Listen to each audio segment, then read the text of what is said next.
First, turn on the main power supply, and second, give a slight throttle. Third, turn on the engine.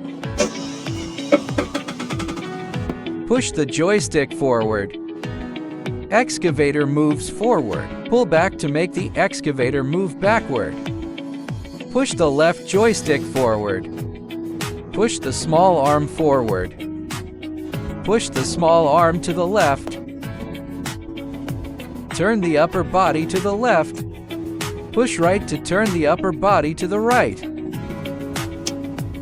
Push the right lever forward. Extend the arm. Pull back to retract the boom. Push left to retract the bucket. Push right to put the bucket down. Push the small shovel lever forward. Push the small shovel forward. Small shovel forward and backward. And rotate 360 degrees.